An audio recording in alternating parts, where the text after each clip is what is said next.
오늘 우리가 말씀을 통해서 제가 제목을 거짓과 진리라는, 참 제가 신기하게도 사도행전 말씀을 나눌 지가 벌써 이제 누가복음부터 하면 이제 3년째가 됩니다. 될 때 그죠? 언제 이게 끝날까? 사도행전이 끝나면 뭐를 할까? 이렇게 물어보는 분도 있어요, 저한테. 그 서울 그 기도해진 모임 때 창세기 말씀을 시작했는데, 창세기 말씀 시작하면서 언제 이 모임에서 계시록을 할까요? 제가 그랬어요. 그런데 이 말씀이 참 놀랍다고 여러 번 또 반복해서 느끼는 것은, 그때에 예를 들어서 교회에 주시는 메시지나, 또는 그때에 우리나라의 어떤 상황이나, 또 지금의 때하고 너무 많이 그 맞물리는 메시지가 참 놀랍게도 이렇게 연결되어 있는 것을 많이 보게 돼요. 우리가 이번 주에 거짓과 진리가 무엇인지를 본 한 주간이었어요. 참 놀랍게도요. 트럼프와 또 김정은의 회담이 있었고, 말 그대로 트럼프가 늘 얘기하던 것처럼 나는 언제든지 자리를 박차고 일어날 수 있다. 늘 이제 입버릇처럼 하던 말이고, 또 트럼프가 대통령이 되기 전에 협상의 법칙이라는 그 책을 썼어요. 우리가 잘 모르는 건 트럼프가 대통령이 되기 전에 지금보다 더 유명한 사람이었다는 사실을 모르는 게 참 한국 사람들이 신기하죠. 49세에 트럼프가, 지금 이제 73세인가 그러지 않습니까? 49세에 이미 미국에서 최고의 이제 부동산 대재벌이 됐고, 그리고 이제 40세 이전부터 미국에서 가장 유명한 그 엔터테이너였죠.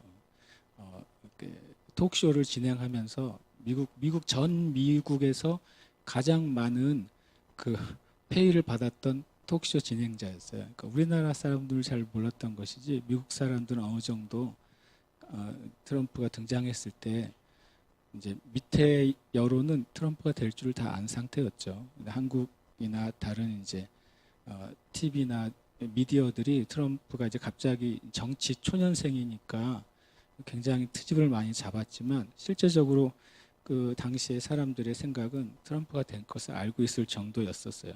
그분의 책 중에 유명한 책 여러 가지가 있는데, 그 책이 다 베스트셀러예요. 저도 몇 권을 좀 사서 읽고 있는데, 책이 정말 뭐라고 할까요? 직관력이 있는 사람이에요. 책을 보면. 책 중에 절반은 뭐에 대한 책이냐면 돈에 대한 책이에요. 부에 대한 책. 근데 그 부에 대한 책이 엄청 깊어요, 내용이. 사서 보시면 도움이 되실 거예요. 과거에 그 부자 아빠, 가난한 아빠라는 책이 전 세계에 빅히트를 쳤었어요. 그 일본계 미국인인데, 그분이 같이 어떤 부에 대한 공저를 했거든요. 그 책이 바로 트럼프하고 공저를 해서 나온 책이 있어요. 그래서 한번 사서 보시면 엄청, 진짜 부가 뭘까? 진정한 부, 건강한 부가 뭘까? 이렇게 알려줘요. 근데 이번에 어쨌든 북한이나 김정은이나 북한 정권이 거짓말을 했다가 드러나가지고, 오늘 주제가 거짓과 진리여서 그걸 맞춘 건 아니고요. 본문이 그래요. 오늘 보시면, 말씀을 보시면 이제 또 이번에 또 이제 바울 사도가 계속 이리저리 불려가면서 재판을 받는 거예요. 재판을 한번 받는다는 게 얼마나 큰 스트레스겠어요. 그렇죠. 근데 이번에는 23장과 24장 사이에 거의 한 꽤 많은 시간들이 걸렸습니다. 그리고 또 24장과 나중에 25장 사이에는 또 2년이라는 시간이 걸려요. 계속 재판을 감옥에 구류돼 있으면서 재판을 받는 신세가 됐어요, 이 사도 바울이.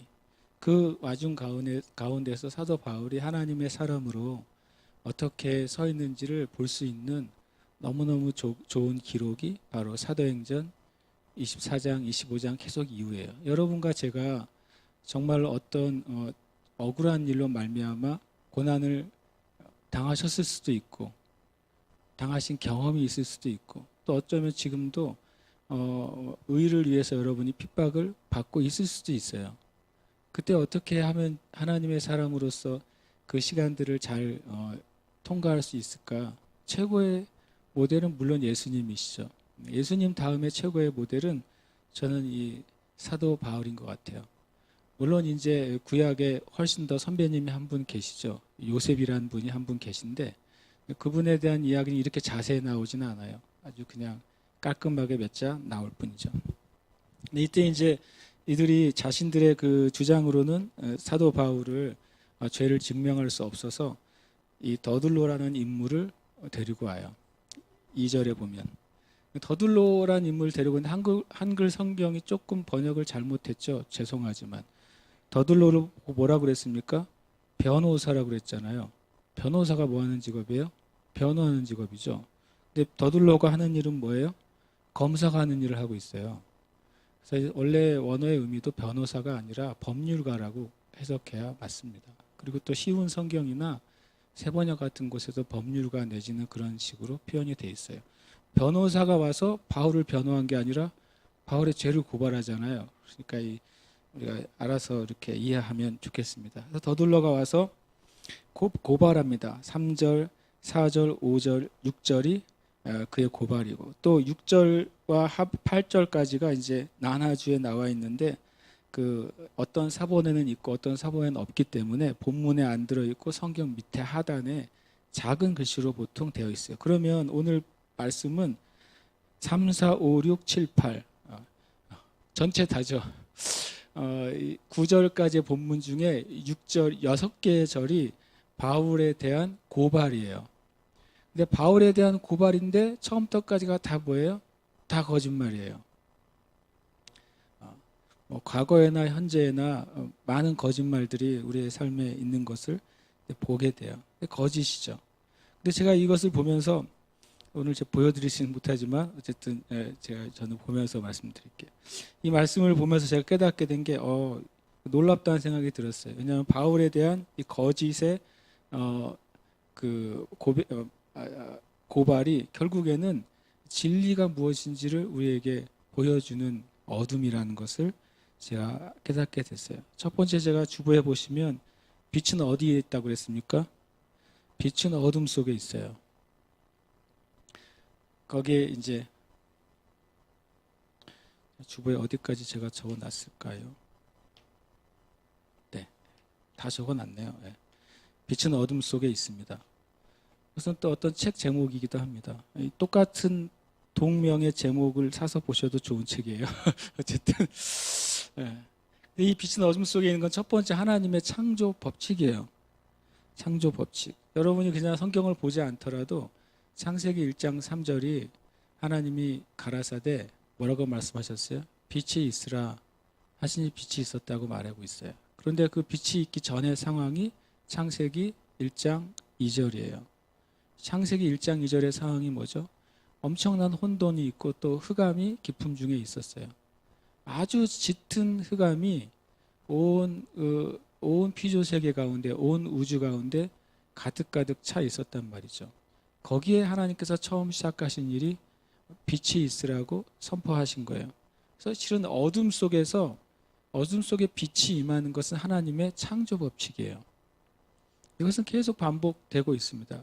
그것은 자연 세계 안에서도 물질 세계 안에서도 이건 하나님의 창조 법칙이고 영적인 세계 안에서도 어둠 속에 빛이 임한 것은 하나님의 창조 법칙이에요. 그리고 그것은 또 복음의 법칙이에요. 성경에 보면 고린도후서 4장 6절에 이런 말씀이 있어요. 어두운 데에 빛이 빛이라 말씀하셨던 그 하나님께서 예수 그리스도의 얼굴에 있는 하나님의 영광을 아는 빛을 우리 마음에 비추셨느니라. 어두운 데에 빛이 있으라 말씀하셨던 그 하나님은 창세기 1장을 말씀하시는 거예요. 자연적으로 물질적으로 어두움 속에 빛을 창조하신 그 하나님이 이제는 사람의 마음, 사람의 영혼에 하나님의 영광을 아는 빛을 비추셨다라고 고린도후서 4장 6절은 하나님의 창조 법칙과 구원의 복음의 법칙이 같다는 것을 말씀해 주는 구절이에요. 이 고린도서 4장 6절은 엄청 중요한 구절이죠. 어떻게 하나님이 세상을 창조하셨냐면 빛으로부터 세상을 창조하셨어요. 창세기 1장은 엄청난 큰 주제이기 때문에 다 말씀드릴 수 없지만 분명히 창세기 1장 3절에서 처음에 하나님께서 창조하신 빛은 태양빛이나 달빛이나 별빛이 아니죠. 왜냐하면 태양빛, 달빛, 별빛은 넷째 날에 창조가 되었습니다. 그러면 첫째 날 창조된 하나님이 빛이 있으라 말씀하시니 그대로 된 빛은 뭘까요?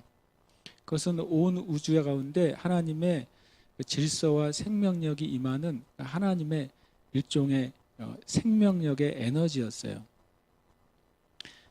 물리학자들이 그것을 밝혀냈죠. 온 세상에 있는 항성들, 항성이 뭐죠? 스스로 빛이 내는 별이 항성이에요. 지구는 항성일까요? 아닐까요?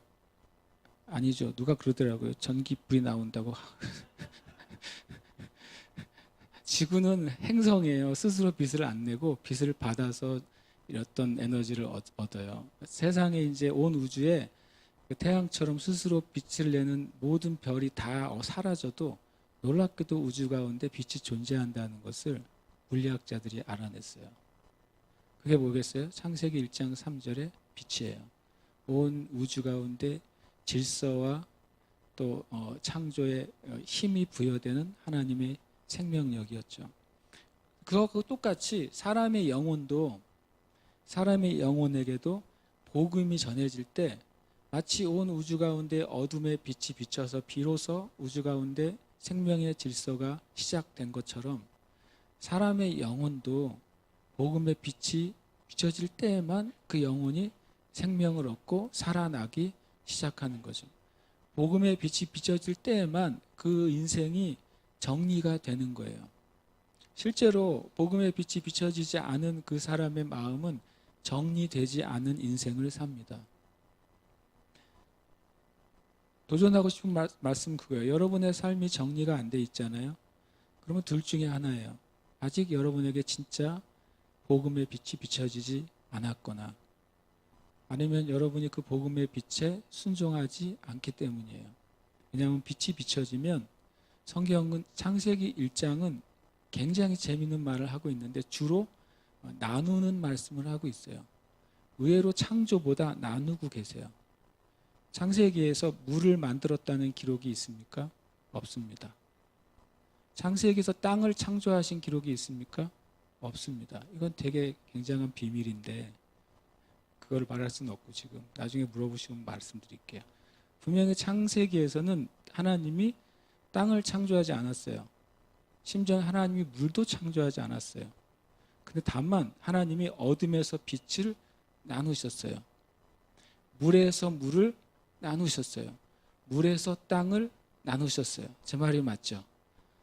빛의 역할, 하나님의 창조의 법칙은 뭐냐면 질서를 잡는 거예요. 복음의 빛이 사람의 심령에 비춰지면 제일 먼저 일어나는 것은 내 삶에 있던 죄와 하나님 나에게 주신 내 본질이 나누어지는 거예요. 그래서 내 안에 죄가 뭔지를 비로소 깨닫게 돼요. 이것이 복음이 우리에게 하는 일이에요. 히브리서 4장에 보면 하나님의 말씀은 살아있는 뭐와 같다고 그렇습니까? 양날의 검과 같다고 말씀하는 거죠. 검이 하는 일은 뭡니까? 쪼갠다고 말하고 있어요. 혼에서 영을 쪼개내고 그 다음에 몸에서 관절과 골수를 찔러서 쪼개낸다. 그것은 말씀의 복음이 우리 가운데 정말 들어오면 분리가 일어나요. 여러분과 제 안에 우리의 어둠 속에 진짜 그 빛의 진리가 오늘도 임하는 시간이 되시기를 축복합니다. 더들로가 이제 사도 바울을 어떻게 고발하는지 잘 볼까요? 첫 번째로 3절과 4절에 보면 첫 번째 거짓말과 너무 오버하는 아부가 나와요.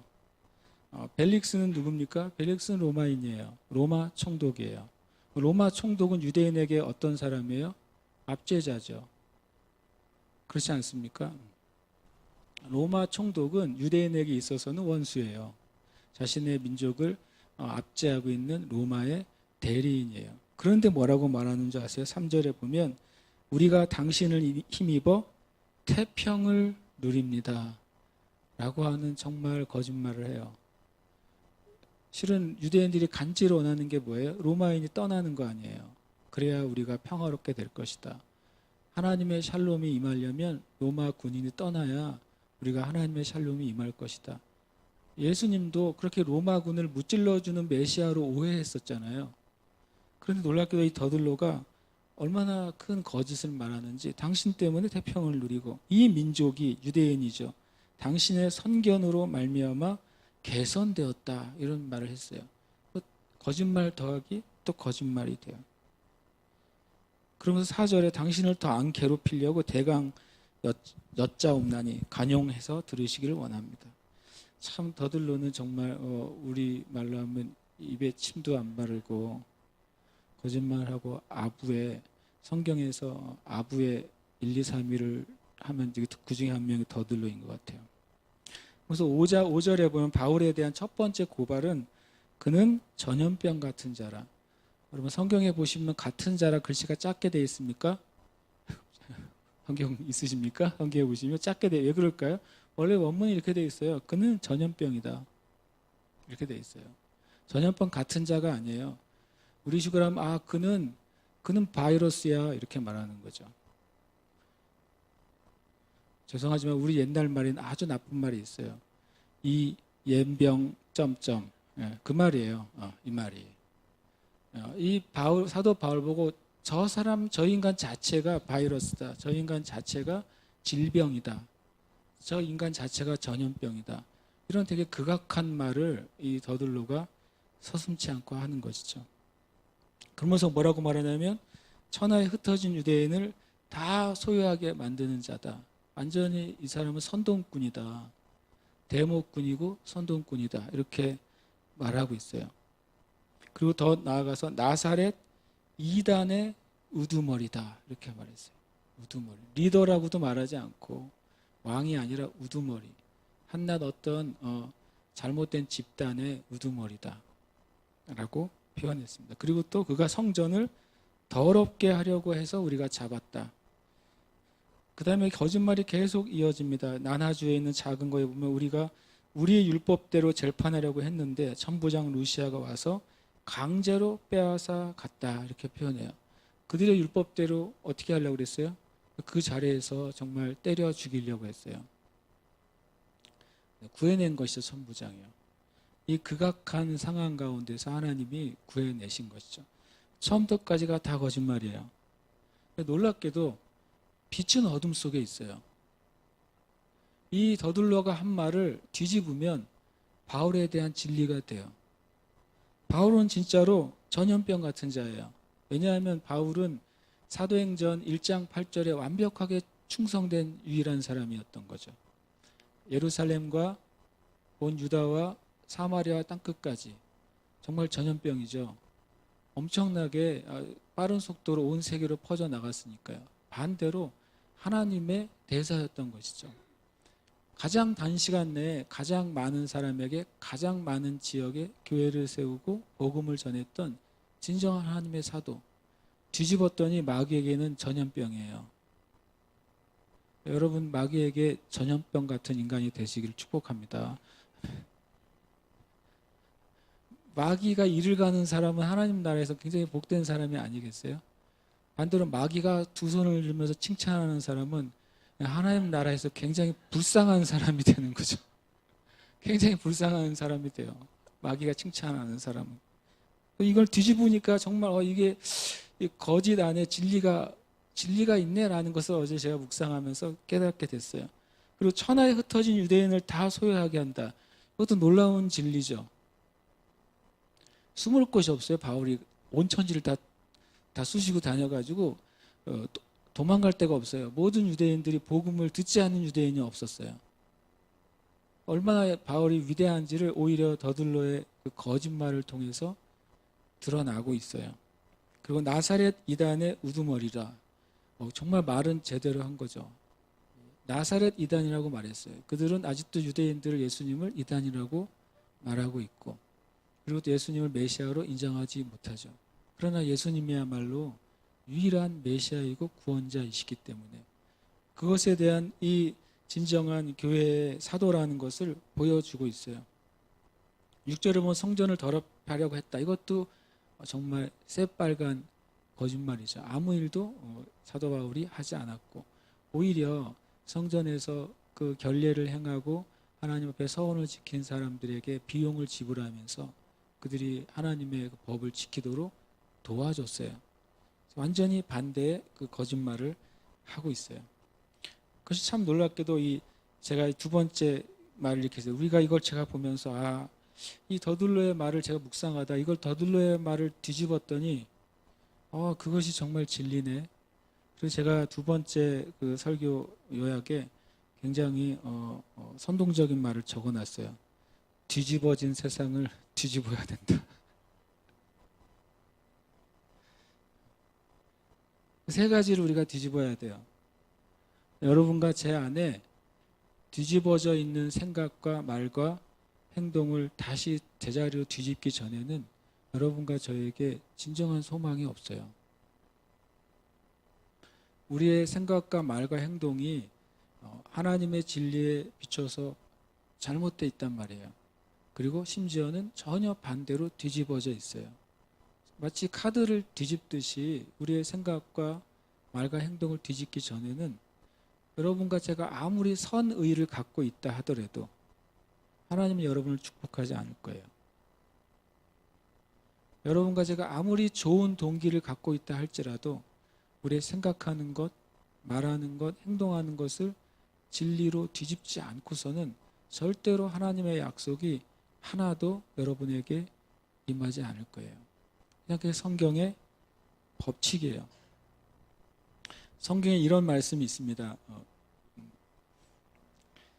고린도후서 10장 5절 6절에 제가 참 늘 좋아하고 묵상하는 말씀인데요. 하나님 아는 것을 대적하여 높아진 것을 다 무너뜨리고 모든 생각을 사로잡아 그리스도에게 복종하게 하니 너희의 복종이 온전하게 될 때에 모든 복종하지 않는 것을 벌하려고 준비하는 중에 있노라. 여기에 두 가지가 부딪히는 단어가 두 가지. 한 가지는 하나님을 대적하는 것이 있다는 거죠. 어디에 있어요? 하나님을 대적하는 것이 저와 여러분의 생각 가운데 있다고 그래요. 그리고 또 한 가지가 있어요. 그 하나님을 대적하고 있는 저와 여러분의 생각 가운데 있는 것을 바꿀 수 있는 길이 있어요. 그것을 바로 예수 그리스도께 복종하는 거라고 말하고 있어요. 두 가지 단어가 부딪혀요. 하나님을 대적하는 생각과 말과 행동과 하나님께 예수 그리스도께 복종하려는 생각과 말과 행동. 이 두 가지가 여러분과 저의 하루 종일 부딪히고 있습니다. 하루 종일이에요. 아침에 일어나면서부터 잠이 들 때까지. 심지어는 잠을 자고 있는 동안에도 하나님께 대적하고 있는, 제가 말한 대적은 진리와 반대되는 것을 말하는 거예요. 여러분과 제가 하나님이 싫어요, 미워요 이렇게 말한다고 대적이 아니라 성경의 기준과 반대되는 행동과 생각과 말을 하는 것은 실은 여러분과 제가 하나님을 대적하고 있는 거예요. 마치 이 더둘로와 같아요.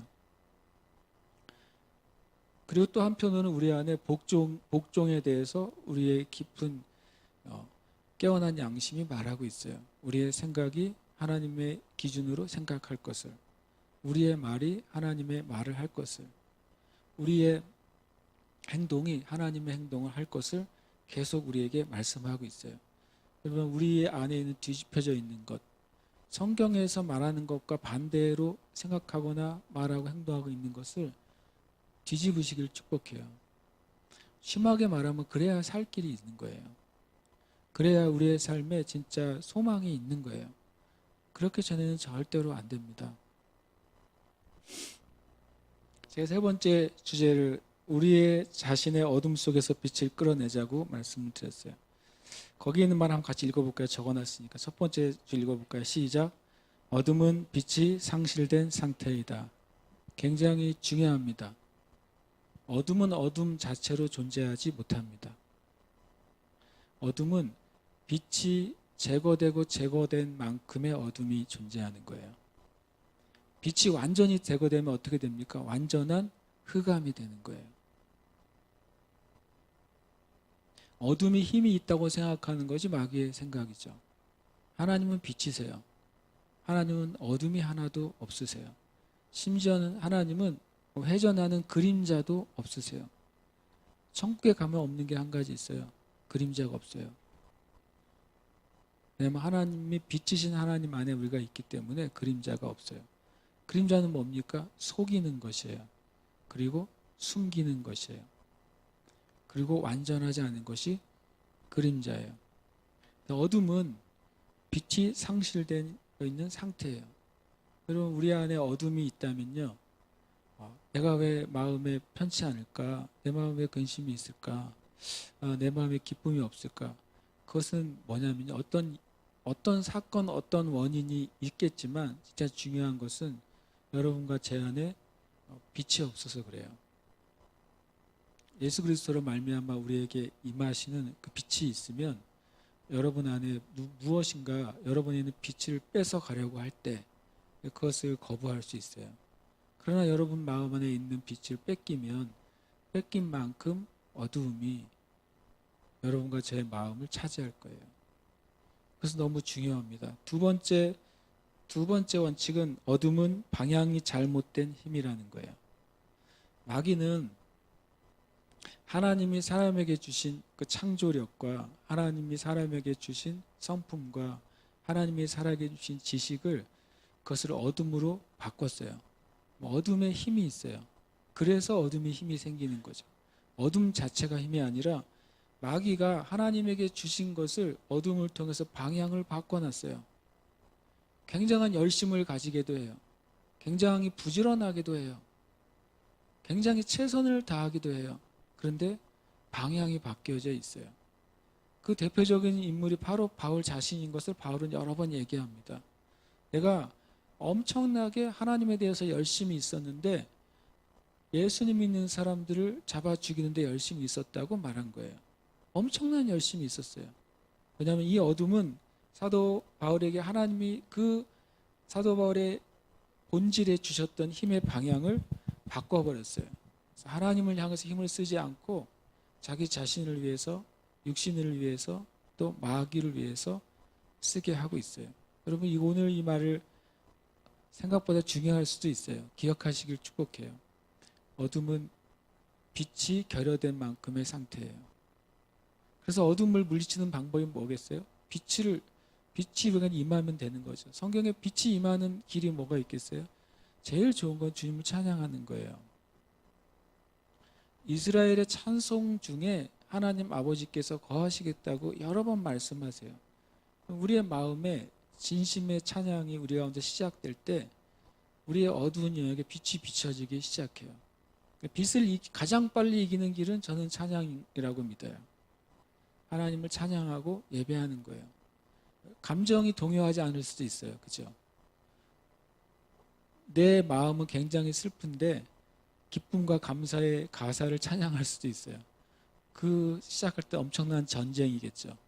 내 마음에 지금 슬픔이 가득한데 기쁨의 찬양을 하는 것은 전쟁이에요. 진정한 영적 전쟁의 그 자리는 여러분과 저의 마음이에요. 영적 전쟁의 장소는 38선이 아니에요.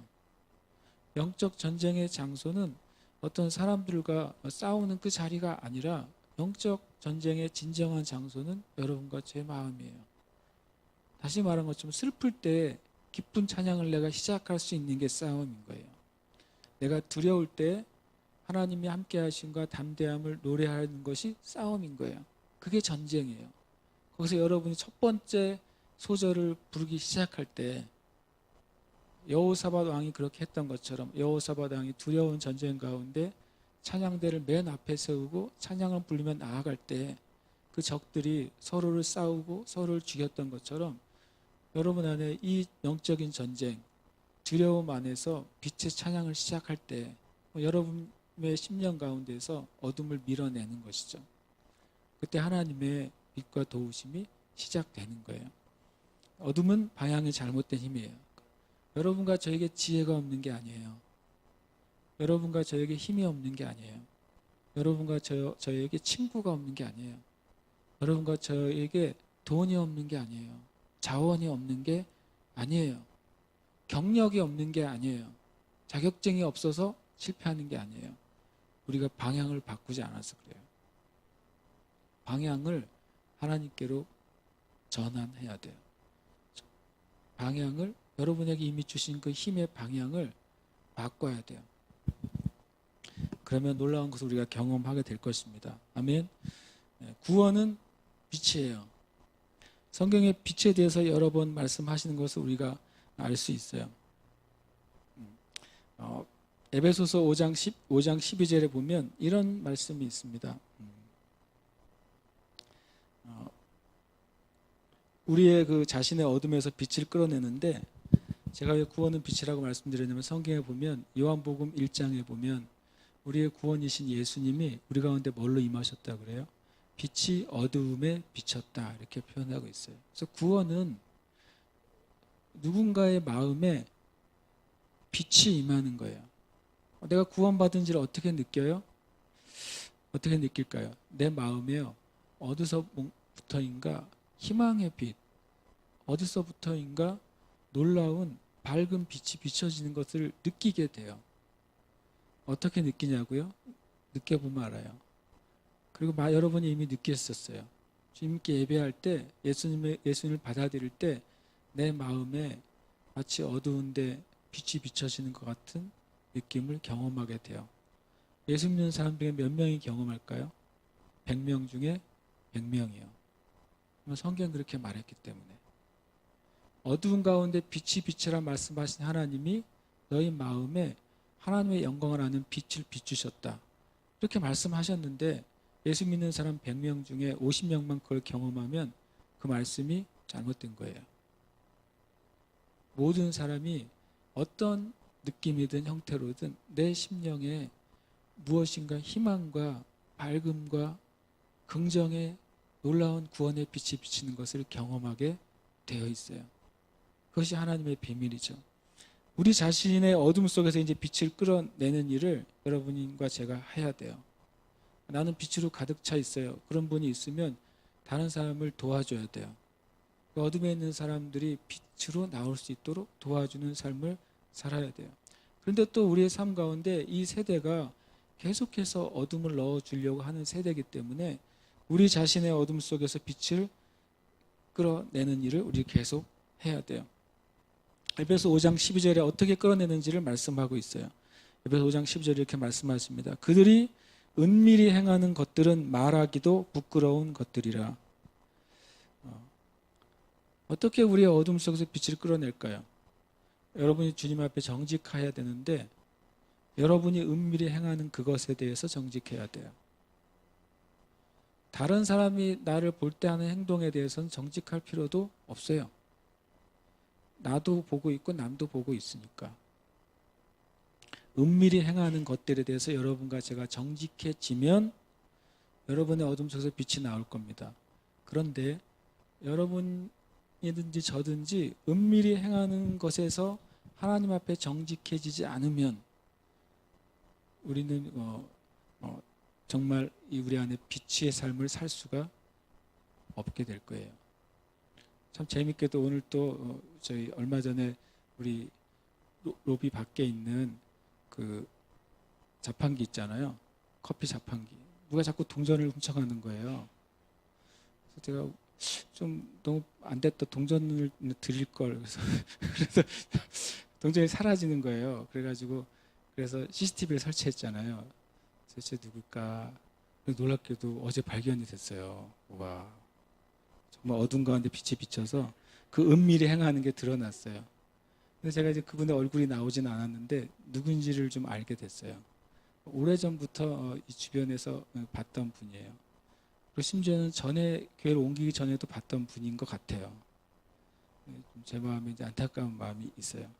그래서 뭐 그 동전을 얼마 가져가는 게 뭐 큰 부가 되고 그게 되겠어요. 다만 그 영혼이 불쌍하죠. 제가 어떻게 그 영혼을 도와줘야 될까 생각을 좀 하고 있어요. 근데 이렇게 이제 요즘 세상도 서울에 가시면 3초에 한 번씩 TV에 찍힌다면서요. 우리가 서울이라는 곳은 무서운 곳이에요. 3초에 한 번씩 우리가 카메라에 찍힌답니다. 어디 기록에 보니까 서울에는 그 CCTV 수가 3천만 개인가 2천만 개인가가 달려 있대요. 실은 내가 누구를 보기 위해서 달지만 또 누군가 나를 위해서 보고 달고 있거든요.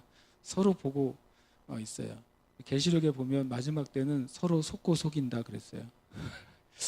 그래서 되게 코미디 같은 세상인데 주님은 그 전에 이미 말씀하셨어요. 우리의 삶이 정말 빛된 삶을 살고 싶다면 정말 내 삶이 구원과 풍성한 삶을 정말 살고 싶다면 우리가 인생을 마치고 하나님 앞에 섰을 때 정말 하나님 앞에 기쁜 이야기를 듣고 싶다면 여러분과 제 안에 있는 그 어둠에서 빛으로 끌어나와야 돼요.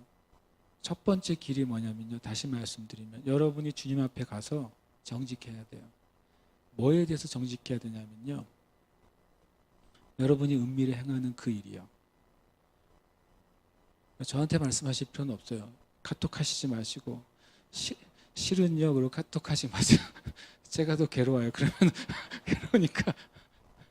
저 옛날에 이런 말씀을 전했다가 나중에 찾아온 분 몇 분 있어가지고 그분의 얘기를 듣고 제가 더 괴로웠어요.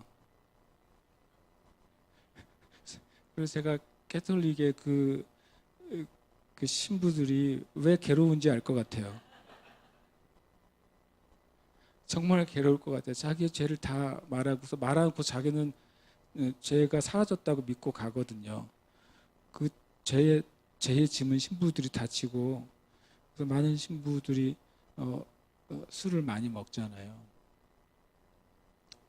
근데 성경은 그거하고 상관없이 네 안에 있는 은밀히 행하는 것을 가지고 나오기 전에 네가 빛 가운데 있지 않을 거라고 말씀하세요. 왜냐하면 에베소 그 5장 13절에 이어서 이렇게 말씀하세요. 그러나 책망을 받는 모든 것은 빛으로 말미암아 드러나나니. 여러분과 제가 하나님 앞에 나아가서 내 마음속에 있는 깊은 것, 어둠에 있는 것을 정직하게 말하고 하나님께 책망을 받아야 돼요. 책망을 받는다는 게 뭘까요? 어렸을 때 몰래 유리창을 깨트렸는데 걸려가지고 혼나면은 굉장히 혼나고 부끄럽고 그런 시간을 지나야 되잖아요. 어떨 때는 회초리를 맞기도 하고. 근데 그러고 나면 어때요? 분명히 내가 창문을 깨트렸지만 굉장히 떳떳하게 다녀요. 왜? 책망을 받았기 때문에. 우리 안에 있는 부끄러움도 하나님 앞에 가지고 나가서 하나님께 책망을 받으면 돼요. 그것을 우리가 뭐라 그래요? 회개라 그래요. 회개해서 주님께 진심으로 회개하고 거기서부터 빠져나온 사람에게만 빛이 임해요. 그러기 전에는 빛이 임할 일이 없다고 성경은 말씀하시는 거예요. 또 마지막 에베소 5장 14절에 이렇게 말씀하십니다. 그러므로 이르시기를 잠자는 자여 깨어서 죽은 자들 가운데서 일어나라. 이 말은 참 굉장히 상상을 하면 너무너무 처절한 상태예요. 성경은 뭐라고 말하냐면 온 세상이 죽은 시체로 가득하다고 말씀하고 있는 거예요. 그 영혼에 예수님 믿는 복음의 빛이 비춰지기 전에는 온 세상이 다 죽은 시체로 가득한데 그런데 그 영혼이 잠자고 있는 자들이라고 말씀하세요. 그래서 그 영혼에 죄를 책망을 받고 회개하는 사람이 잠에서 깨는 사람들이에요. 그래야 빛이 있다고 말씀하시는 거죠. 이 사도 바울이 굉장히 억울하고 그리고 또 말도 안 되는 거짓말의 고발을 오늘 당해요. 그러나 사도 바울의 심령에는 조금도 그 고발로 말미암아서 두렵지 않게 돼요. 왜 그럴까요? 사도 바울 안에는 이미 그가 날마다 죽는 삶을 살고 있기 때문에 그래요. 날마다 마음의 은밀한 것 하나님 앞에 고백하고 또 회개한 그 영역이 다시 빛이 되고 그래서 하나님 앞에서만 자신이 심판받기를 원하지 사람 앞에서는 심판받기를 원하지 않았던 것이 사도 바울의 모습이에요. 여러분과 제가 이 말씀 앞에서 내 안에 있는 어둠에 대해서 주님 깨닫게 해주시고 이것이 빛으로 바뀌어지는 그걸 이번 주에 좀 깊이 생각하시는 한 주간이 되시기를 축복합니다. 함께 기도하겠습니다. 기도할 때